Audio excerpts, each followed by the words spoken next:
네, 주말을 맞아서 염블리의 비밀 노트를 또 열어보도록 하겠습니다. 이번 주는 조금 과장을 보태자면 천국과 지옥을 왔다 갔다 하는 느낌을 맛봤을 그런 한 주셨을 것 같은데요. 지금은 어떤 기분이실지 모르겠습니다.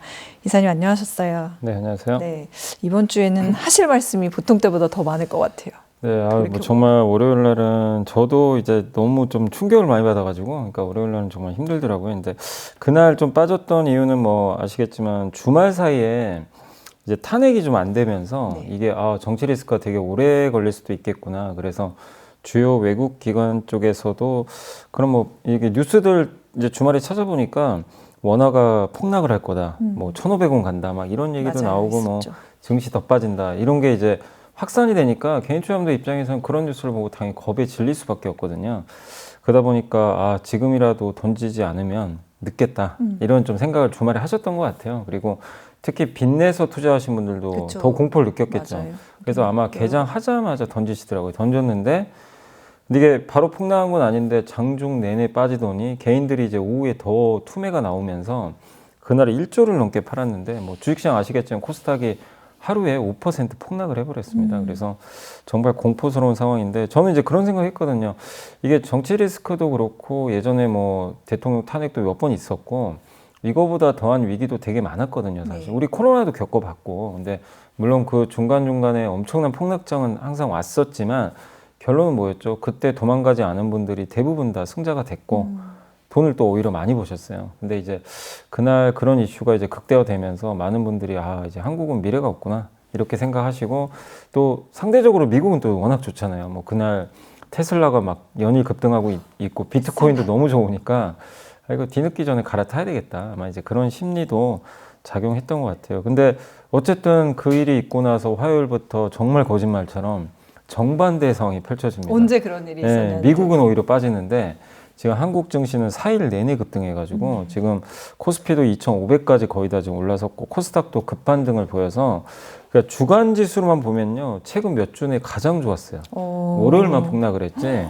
그래서 4일 월요일 하루 폭락한 거 빼고는 연일 이제 폭등을 하면서 국내 증시는 어쨌든 후반부로 갈수록 더 좋은 흐름이 나오면서 이번 주 한 주만 봤을 때는 어쨌든 증시 분위기는 생각보다 굉장히 좋았다라고 좀 말씀을 드리겠습니다. 이사님은 그런 월요일 같은 이제 어떤 개미들의 행동 방식을 보면 좀 안타까우실 것 같아요. 이런 일이 근데 계속 반복되고요. 앞으로도 그럴 거예요. 왜냐하면 사람 심리가 그렇게 될 수밖에 없는 게 이건 이제 반대 방향의 흐름인데 21년도 1월 달하고요. 23년 7월인가 이 두 번 이런 적이 있었어요. 그거는 비슷하게. 올라갈 때 산 거예요. 이제 흥분해서. 네네. 그러니까 만약에 그때도 비슷한 게 뭐냐면 다 월요일에 그 현상이 나옵니다. 공통적인 게 뭐냐면 그때 오히려 포모를 방지하기 위해서 사는 거. 그러니까 나는 지금 포모를 느끼고 있고 네. 지금 안 사면 안 돼요. 근데 안될것 그게 공통점이 주말에 그게 확산이 돼요. 주말에 이제 고심을 하는 거예요. 그러니까 네. 뭐냐면 21년 1월에 삼성전자 안 사면 안 되겠다. 그때 이제 9만전자 할 때거든요. 이제 월요일 날 장이 같지 않은 사람. 네. 9만전자 이제 장이 열리자마자 그날 제가 알기로는 1월 초였는데 개인 투자분들이 4조를 샀어요. 기억이 납니다. 주식을 하루에. 그리고 23년 7월은 2차 전지가 날아다닐 때입니다. 네. 그때 아마 포스코홀딩스인가요? 막 네, 그 주식은 포홀. 엄청나게 제가 산 걸 기억이 나요. 왜냐하면 그거 안 사면 이제 안 될 것 같은 나만 이제 바보 분위기. 되는 네. 기분? 근데 그거는 반대로 오를 때 산 건데 지금은 정반대죠. 빠질 때 지금 안 던져야 팔면 되는데. 큰일 날 것 같다. 근데 이런 일들이 앞으로 저도 뭐 살 날이 좀 많이 남았지만 몇 번 또 반복이 될 수도 있는 앞으로도 일이에요. 계속. 반복되지 말라는 얘기는 아닌데 근데 그럴 때마다 그런 그 흐름에 동참하지 마시고 냉정하게 판단하시라는 거예요. 모두가 살 때 좀 물러서고 모두가 팔고 있을 때 좀 냉정하게 좀 지켜보고 이래야 되는데 사실 근데 그거 정말 어렵잖아요. 그럴 때 용기 내고 공포를 느끼고 이런 게 사실 인간이 이상 그 역행을 해야 되니까 되게 어려운 문제인데. 그래서 묻어두라는 말이 나오나 봐요. 네, 보지 그래서 말고. 참 쉽지 않지만 이번 주 월요일 날도 그런 일이 발생을 해서 좀 너무 안타까운 그런 좀 상황이 나온 것 같습니다. 저는 그래서 그때 이래서 비투를 하지 말라는 건가 보다. 네. 비투하면 사실 이성적인 생각이 좀 힘들어지니까. 네, 맞습니다. 그렇죠. 방금 이제 미국 얘기를 해주셨는데 미국은 사실 과열 우려가 나온 지는 뭐 오래됐고 이게 거의 컨센서스를 이루고 있음에도 상승세를 보이고 있고 그 가운데 테슬라 좀 여쭤보고 싶은데 지금 안 들어가면 안 되냐는 생각하는 개미들도 있을 수 있을 것 같아가지고요. 어떻게 보고 계세요? 테슬라는 지금은 저는 개인적으로 늦었다고 보고 있고요. 조금 늦었다. 지금 단기적으로. 네. 근데 여기가 끝은 아니라고 보고 있어요. 아. 그래서 저도 작년에 책을 읽고 작년 이제 추석 때 책을 그 일론 머스크 전기를 읽고 느꼈습니다. 주권책. 아, 이 기업이 제2의 저는 왠지 스티브 잡스가 자꾸 생각이 나면서 제2의 애플이 될 수도 있겠구나. 그 생각을 했는데 사실 그 자서전 나온 이후로 주가 되게 안 좋았거든요. 한참 빠졌죠. 뭐 반토막이 났는데 근데 결론적으로 지금 어쨌든 일론 머스크가 트럼프를 지원하면서 주가가 엄청나게 올랐고 지금 테슬라가 보여주고 있는 그런 여러 가지 혁신들 있잖아요. 네. 그런 것들이 그냥 우리가 영화 속에서 보던 장면이 아니라 현실이라는 거죠. 가장 대표적인 게 최근 로보택시. 얼마 전에 업데이트도 했지만 정말 이제 주차까지도 사람처럼 거의 완벽하게 해낼 정도로 지금 업그레이드가 됐고 로봇도 지금 만들고 있잖아요. 그 휴머노이드 로봇, 네네네. 옵티머스. 옵티머스. 그 로봇도 정말 인간처럼 걷더라고요. 이제 최근에 영상을 하나 본 게 있는데 너무 놀랐던 게 우리가 보통 비탈길 내려갈 때 우리 사람들은 주의하잖아요. 이게 내려갈 때 당연히 경사가 있으니까. 근데 일반 로봇은 내려가다 당연히 넘어집니다. 그거 어떻게 컨트롤 하겠어요? 이 인간이 아닌데. 근데 사람처럼 컨트롤 하더라고요. 이 엉거주춤하면서 내려가는 그 영상이 있는데 로봇이 그렇게 내려간다는 건 저는 너무 그 영상을 보고 충격을 많이 받았어요. 아, 정말 사람 같네요. 네. 그래서 아 진짜 일론 머스크가 진짜 만드는 그 미래가 진짜 이게 그냥 꿈에 있던 미래가 아니라 진짜 현실화 되는구나. 그걸 보면서 아 시장은 사실 지금 테슬라 실적에 비하면 주가가 엄청나게 비쌉니다. 비싼데 시장은 미래를 보는 거죠. 아, 테슬라가 바꿀 미래에 어쨌든 이 정도 가치가 비싸다고 느끼지 않는 것 같아요. 다만 주가는 항상 그 미래도 있지만 현실도 반영하거든요. 그럼 그때가 언제냐면 실적 발표할 때예요. 그럼 숫자가 나오면 생각보다 또 안 좋게 나오면 그렇죠. 한 번씩 흔들릴 겁니다. 그래서 저는 개인적으로 투자는 차라리 그때 하자. 흔들릴 때. 그래서 지금 쫓아가지 마시고 다만 계속해서 일론 머스크나 이 테슬라가 바꾸는 미래 이게 뭔지 책도 읽어보시면서 미래를 계속 고민을 해보세요. 그래야 나중에 주가 폭락할 때 살 수가 있는 거지. 그냥 또 막상요. 만약에 테슬라가 주가가 또 빠지잖아요. 20-30% 고점에서 못 삽니다. 또 무서워서 못 사요. 아, 또 무서웠어. 또 빠질까 봐. 옛날에 엔비디아도 30% 폭락할 때 못 삽니다. 여기 이제 끝났구나. 근데 그 후로 신고가 또 내고 가버렸잖아요. 그런 일이 미국에도 반복되니까 이번에 혹시 이런 일이 또 발생하면 그땐 기회를 놓치지 마시고 테슬라를 꼭 투자하셨으면 좋겠고 테슬라는 기회를 봐야겠네요. 네, 근데 다만 지금은 너무 늦었다. 지금 당장 쫓아가는 건 좀 위험하다. 이렇게. 단기적으로 봤을 때 네, 일단 조금 지금은 기다리자고 말씀드리겠습니다. 네, 구글, 알파벳도 최근에 보니까 갑자기 주가가 많이 올라 있더라고요. 이게 이제 양자 컴퓨터에 쓰이는 반도체를 개발했다라고 발표하면서 주가가 급등을 했는데 요즘 양자 컴퓨터 얘기 진짜 많이 나오거든요. 네, 근데 이게 양자 컴퓨터가 지금 당장 현실화될 건 아닌데 어쨌든 이제 구글이 또 이런 칩을 개발했다고 하니까 다들 놀랬고 이게 그 14년이라고 하는데 10의 24 제곱년인데 그거 뭐 우리 인간이 계산할 수 없는 횟수예요. 그 우리 현재 현존하는 최고 슈퍼컴퓨터가 그 정도 계산을 5분 만에 끝냈다고 하니까 정말 놀라운 일이죠. 상상이 사실. 안 돼요. 예. 근데 이거는 상용화 단계는 아직은 아니고 이제 그렇게 이론적으로 이제 됐던 거를 이 칩을 이용하면 할 수 있다. 이렇게 됐던 거기 때문에 아직은 갈 길이 상당히 멀고요. 이 양자 컴퓨터가 왜 어렵냐면 이거를 하기 위해서는 그 환경을 초저온 273도, 그러니까 영하 273도 환경을 구현을 해줘야 돼요. 굉장히 좀 가혹한 환경이고 진공 상태여야 되고요. 또 레이저 같은 걸로 정밀하게 제어도 해야 되고 근데 무엇보다 문제가 만드는 게 너무 복잡하고 대량 생산을 할 수가 없대요. 그 정도로 까다롭기 때문에 어쨌든 목표는 2030년 정도로 알려졌는데 상용화 그때 된다는 또 보장도 할 수가 없습니다. 그렇기 때문에 저는 양자 컴퓨터 좋은데 상용화하고 안 하고는 굉장히 또 차원이 다른 문제고 우리가 이걸 인류가 써야지 의미가 있는 거잖아요. 안 쓰면 사실 그냥 이론적인 거거든요. 네. 그래서 우리가 자율주행도 예전에 몇 년 전부터 자율주행 얘기했지만 실제 주가가 안 됐어요. 왜 그러죠? 현실화가 안 됐거든요. 계속. 근데 이제 일론 머스크가 그걸 현실화 시키려고 하니까 주가가 이제 바로 반응을 하는 것처럼 양자 컴퓨터도 그런 일들이 계속 반복이 되니까 지금처럼 폭등할 때는 오히려 좀 저는 주식을 파셨으면 좋겠어요. 양자 컴퓨터에 흥분할 게 아니라 오히려. 지금은 좀 어쨌든 비중을 좀 적극적으로 줄여 나갈 필요가 있고 근데 이게 테마가 끝나진 않아요. 계속 테마는 이어지겠죠. 양자 컴퓨터를 뭐 구글만 할 거 아니잖아요. 또 다른 빅테크가 또 해서 아, 우리도 이런 칩 하고 있다. 그럼 그때 또 올라가겠죠. 그런 일이 계속 반복될 거기 때문에 이제 잊혀질 때, 이제 폭락을 해서 좀 사람들 관심이 멀어질 때 투자를 또 해놓으시고 지금처럼 흥분할 때, 그러니까 아까 제가 서두에 주식시장에서 남들이 흥분할 때 공포를 느껴야 되고 지금 그러니까 약간 양자 컴퓨터는 공포를 느껴야 될 단계인 것 같아요. 지금 다들 좀 흥분해 있는데 그래서 좀 단기적으로 조심하자 이렇게 말씀을 드리겠습니다. 흥분과 공포 사이 중심 잡기가 참 어렵습니다. 네. 자, 다음 주에 그리고 이제 FOMC가 있고 금리 인하 확률을 굉장히 높게 보고 있는 것 같은데 막상 미국 소비자 물가 지수는 상승했거든요.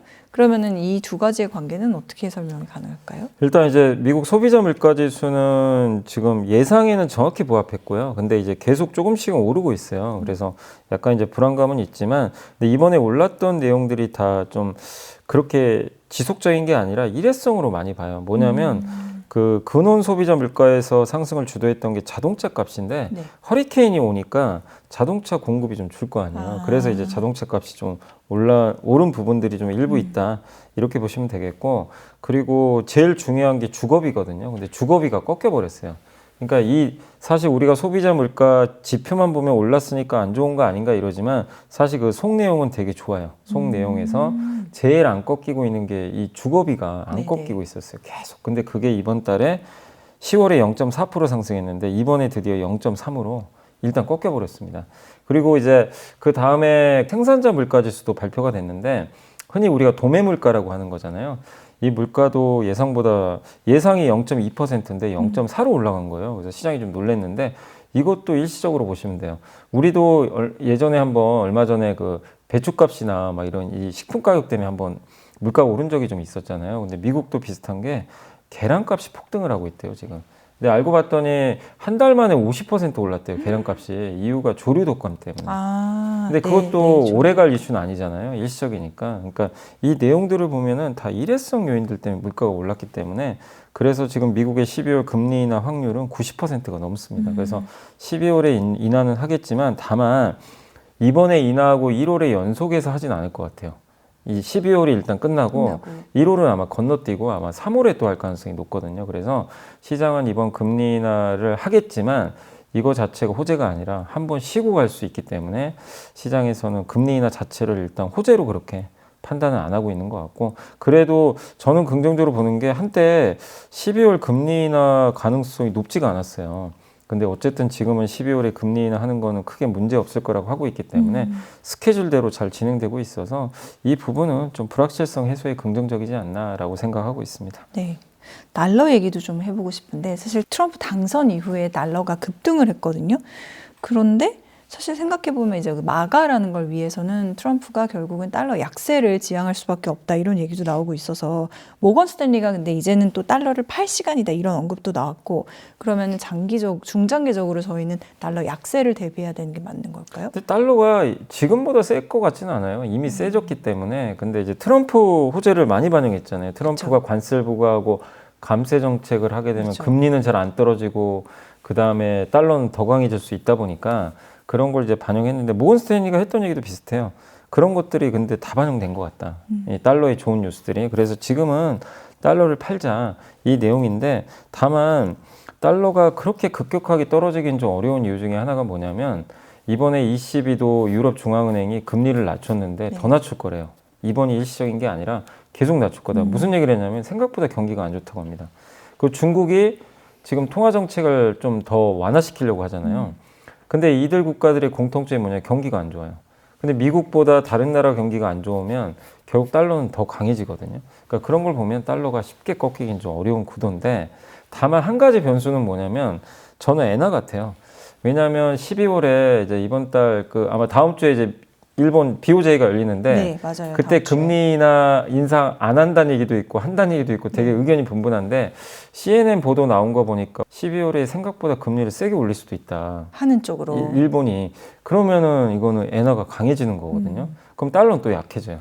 그래서 다음 주에 한 번 더 일본에 어떻게 될지는 제가 모르지만 BOJ에서 생각보다 금리를 세게 올리면 어쨌든 엔화는 강세로 갈 가능성이 높잖아요. 그러면 달러는 일단 좀 꺾일 가능성이 높은 거죠. 그래서 지금 뒤늦게 달러 투자하는 거는 저도 좀 늦은 것 같아요. 근데 달러가 급격하게 꺾일지 완만하게 꺾일지는 알 수가 없지만 어쨌든 그 엔화값에 따라서 이 변동성이 커질 수 있으니까 엔화를 좀 주목하시면 좀 좋을 것 같고 지금의 강달러는 기조는 어쨌든 점진적으로는 좀 이제 완화될 가능성은 저는 높아졌다. 강달러 기조는 그렇다고 완화. 모건 스탠리처럼 뭐 달러를 팔아야 될 시간이다. 그거는 좀 더 지켜봐야 될 것 같아요. 방금 이제 중국의 통화 정책 기조 완화에 대해서 언급을 하셨는데 이거는 이제 14년 만에 처음이라고 하고 그러면은 소비 부양에 나선다라고 생각을 하면 이게 우리 기업들에도 긍정적일까? 또 이런 생각을 해볼 수가 있는데 이것도 설명해 주시겠어요? 사실 이제 우리가 중국이 뭘 산다 한다 그러면 이제 안 믿어요. 기본 베이스가 사실 그동안에도 여러 네, 번 여러 번 있었죠. 질문이긴 근데 해요. 뭐 바뀐 게 뭐가 있어? 약간 이러다 보니까 올해 상반기에도 뭐 이구환신 한다 그래가지고 막 이렇게 소비 부양하고. 맞아요. 근데 결론은 뭐 좋아진 게 없어요. 3분기도 더 안 좋아졌어요, 오히려. 그러니까 이제 사람들이 신뢰가 중국이 뭐 한다 그러면 일단 안 믿어버려요. 근데 일단 이거는 저는 믿어야 될 것 같아요. 이번에 이번에는요? 믿으셔야 될 것 같아요. 왜냐하면 시진핑이 직접 언급을 했고요. 이게 왜 얼마나 중요한 거냐면 그 중국이 통화 정책을 얘기할 때 어떻게 얘기하냐면은 강도가 5단계로 나눠진대요. 그러니까 굉장히 신중한, 네. 다소 신중한, 네. 그리고 중립, 그 다음에 다소 완화, 그 다음에 완화 이 5단계라고 하더라고요. 이번에 한 게 다소 완화죠. 중립에서 다소 완화인데 그 90 몇 년 이후로는 90 몇 년인지 제가 정확히 기억 안 나는데 그 자료를 보니까 그 90년대 이후로 완화를 얘기한 적은 단 한 번도 없어요. 그러니까 완화는 아예 없는 거라고 그냥 생각하시면 돼요. 그 다음으로 가장 센 게 다소 완화예요. 근데 이것도 14년 만에 처음 하는 거예요. 중립에서. 그 다소 얘기는 완화를. 네, 다소. 그러니까 그동안 14년 동안 중립이었어요. 한마디로. 그러니까 굉장히 큰 변화예요, 이거는. 그러니까 우리가 중국을 신뢰 안 하는 건 뭐 저도 여러분들 이해는 하지만 시진핑이 직접 언급했어요. 이거 왜 했을까요? 지금 생각보다 굉장히 안 좋거든요. 중국 물가가 계속 마이너스예요. 네. 거기다가 트럼프까지 내년부터 트럼프 관세 전쟁을 해야 되는데 내수를 부양 안 하고는 체력을 일단 만들어 놔야지 뭘 전쟁을 할 거 아니에요. 근데 그동안 중국이 내수가 안 되니까 뭐를 했냐면 수출 물량을 만든 다음에 밀어내기 했죠. 계속 저가 제품 팔고 그 우리나라 기업들 피해 엄청 봤잖아요. 자꾸만 싸게 파니까 다른 나라에서 중국 물건은 싼데 우리나라 물건은 여기서 파니까 경쟁이 안 돼요. 그러니까 한국 기업들의 경쟁력이 급격히 떨어지게 된 건데 이 얘기는 뭐냐면 중국이 내수 부양한다는 거는 이제 수출 밀어내기를 좀 줄이겠다는 얘기예요. 실제로 수출 밀어내기를 좀 이번에 무분별하게 저가 경쟁하는 거 이제 경고하겠다. 하지 마라. 이렇게 또 지시를 내렸다고 합니다. 그러니까 이 두 가지 뉘앙스를 보면요. 내년 3월에 이제 전인대에서 최종 확정을 하거든요. 이거는 엄청난 변화라는 거죠. 중국이 그동안 해왔던 그 자기네 정책을 일단 바꾼 거예요, 이번에. 일단은 어쨌든 이제 깜빡이 켜고 킨 것뿐만 아니라 그냥 차를 돌려버린 거예요. 네, 예. 네. 우회전한 거죠. 그렇게 봤을 때는 우리 한국 경제에 상당한 저는 도움이 될 수도 있다. 그래서 중국이 일단 소비 부양을 하게 되면 중국에 수출하는 기업들 당연히 좋고요. 그거 하나가 있고 저가 경쟁에서 밀어내기 수출을 줄이면 그거 자체도 우리나라 기업들한테 또 하나의 부담을 줄여주는 요소 중에 하나잖아요. 그래서 한국 증시에는 상당히 저는 좀 긍정적인 이번에 경제 공작 회의가 이제 폐막을 했다. 네. 이렇게 보고 있고. 근데 시장은요, 여전히 그래요. 뭐 숫자가 나온 것도 아니고 진짜 할까 말까 막 여전히 좀 의심하는 시각도 있는데. 이미 여러 번 속아봤어. 근데 시진핑이 직접 언급했고 거기에 이 경제 공작 회의에서 나온 내용을 최종 언제 숫자들이 나오냐면요. 내년 3월에 전인대에서 확정을 하게 됩니다. 원래 그게 순서거든요. 그래서 이 안대로 갈 가능성이 높기 때문에 어쨌든 내년에 중국의 변화도 기대해 보시고 사실 우리가 중국에 기대 전혀 안 하잖아요. 안 하는 상황에서 더 잃을 게 뭐가 있겠어요. 잃을 게 없는 상황에서 바뀌어주면 우리는 좋은 거죠. 플러스 될 게 나오는 거니까. 그래서 중국도 한번 기대를 해보자. 이렇게 말씀드리겠습니다. 그럼 이런 효과로가 아니라 직접 중국 주식에 투자하는 사람들은 중국에 이제 내수주 투자하신 분들은 좋을 수 있죠. 앞으로? 중국이 왜냐하면 그동안 중국 주식도 보면요. 이렇게 밀어내기 수출하다 보니까 기술주들 있죠. 첨단 산업. 여기만 좋았고 내수주는 되게 안 좋았거든요. 뭐 예를 들면 중국에 지금 진출한 기업 중에 미국 기업 중에 스타벅스, 나이키 안 좋잖아요. 근데 그들도 좋아질 수 있는 거죠. 내가 만약에 미국에 투자하고 있다면 나이키나 스타벅스도 한번 볼만한 거죠. 이 정책에 의하면. 그래서 그런 부분들 한번 좀 꾸준하게 우리가 관찰할 필요는 있는 것 같습니다. 네. 자, 우리나라 증시로 다시 돌아와 보겠습니다. 제가 이제 이걸 시작하면서 뭐 진짜 천국과 지옥의 비유를 했었는데 지난 월요일 주가 폭락의 이유는 뭐고 왜 아까 얘기하셨지만 정말 개인 투자자들은 공포감에서 물량을 쏟아냈던 건지 그리고 또 화요일부터 당장 급반등을 했는데 이게 이렇게 아직까지 불확실성은 해소가 특히 그 정치적인 측면에서는 리스크가 해소되지 않고 있음에도 불구하고 증시가 살아난 거는 또 그 심리를 어떻게 이해를 해야 될까요? 그 월요일 날 그냥 그 이제 대량으로 물량을 쏟아내면서 정말 공포를 느꼈고요.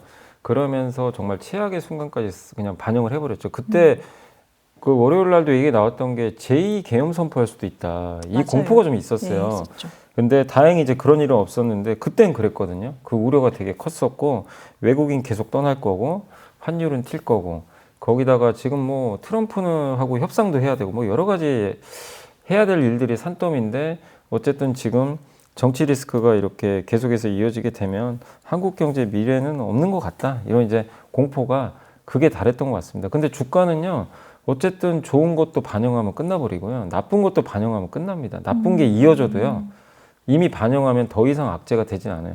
우리가 호재도 마찬가지, 엔비디아 보세요. 그 좋은 뉴스 계속 나와도 주가가 반응도 안 합니다, 요즘에는. 네. 왜냐하면 이미 다 알고 어느 정도 선반영을 다 하다 보니까 이제 그런 거랑 비슷한 거죠. 그래서 이미 시장이 2천까지 빠질 거란 그 공포를 한번 느껴버렸어요.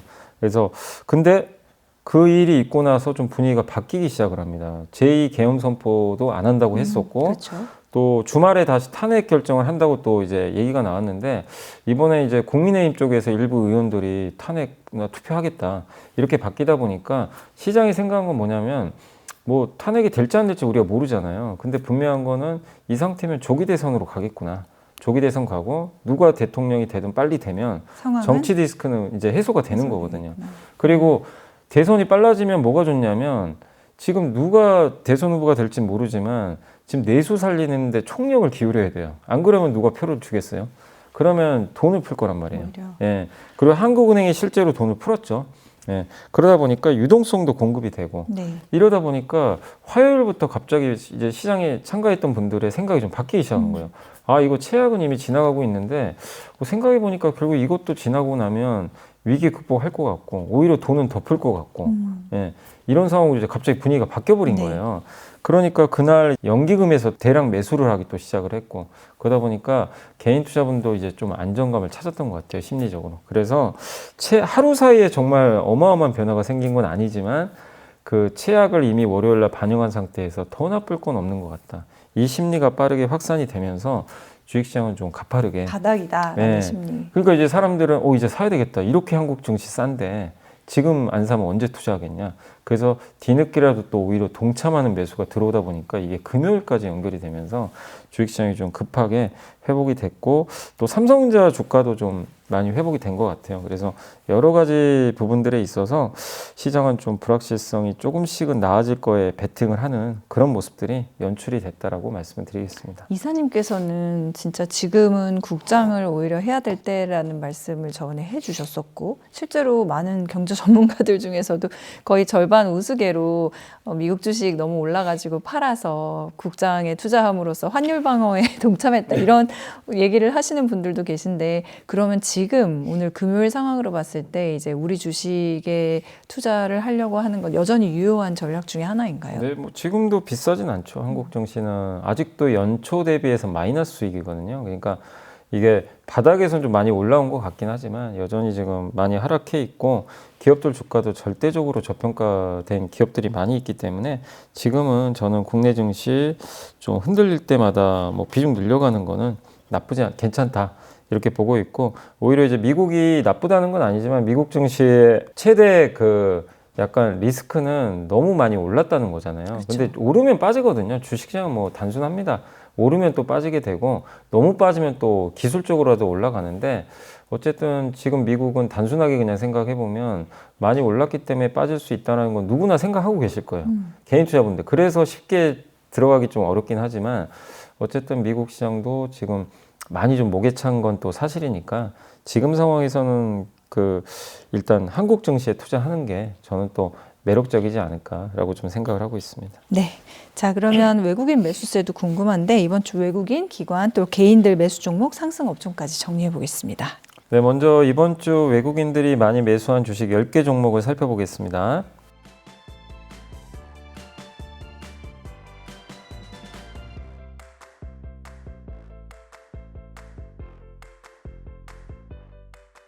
이번에는 기관들이 이번 주에 많이 담은 10개 종목을 알아보겠습니다.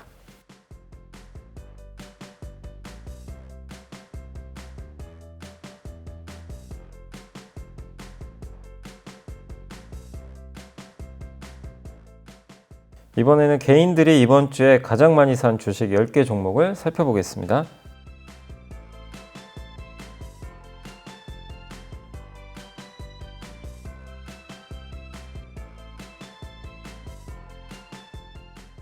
이번에는 이번 주 상승한 10개 업종을 살펴보겠습니다.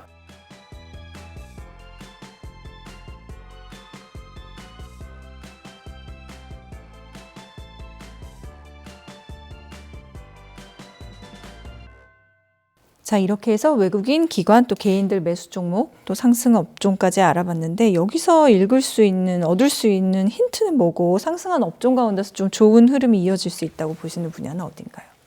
일단 이제 그 이슈가 좀 컸던 기업들이 좀 많이 올랐어요. 업종들 보면 제일 많이 올랐던 것 중에는 일자리. 그러니까 정부가 부양책 쓸 거니까 네. 일자리 좀 늘지 않겠냐. 그 일자리 관련주가 이번 주에 굉장히 많이 올랐고, 양자 컴퓨터 아까 말씀드린 양자 컴퓨터도 상당히 좀 큰 폭으로 좀 상승을 해줬고, 조선업종은 뭐 사실 미국 그 방산주와 좀 다르게 국가가 이렇게 뭐 협상하는 부분도 물론 있을 수 있겠지만 결국 민간 기업들끼리 하다 보니까 어쨌든 조선업종은 수주에 큰 영향이 없을 거다라는 그런 분석이 나오면서 좀 상당히 좀 많이 올랐거든요. 그래서 실적이나 성장성 관점에서는 조선주가 좀 많이 올랐고, 반면에 테마성 재료로는 일자리와 양자 컴퓨터가 일단 많이 급등했다라고 말씀을 드리고 싶고, 그리고 다음 주에도 한번 좀 볼만한 업종으로는 일단 좀 올랐던 섹터 중에 그 카메라 모듈 업종이 좀 올랐어요. 근데 카메라 모듈 업종이 이제 IT 뭐 아니면 스마트폰, 저기 자율주행 이런 데 들어가는 이제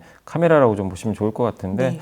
이쪽이 어쨌든 내년에도 자율주행 이슈도 있을 수 있고, 또 최근에 어쨌든 IT가 좀 안 좋긴 했지만 중국에서 지금 최근에 조금씩 재고를 좀 늘리려는 그런 움직임도 일부 나온다고 하니까 낙폭이 컸던 그 카메라 모듈주도 한번 저는 볼 필요가 있다, 이렇게 말씀을 드리고 싶고, 그 다음에 전선주들이 좀 올랐거든요.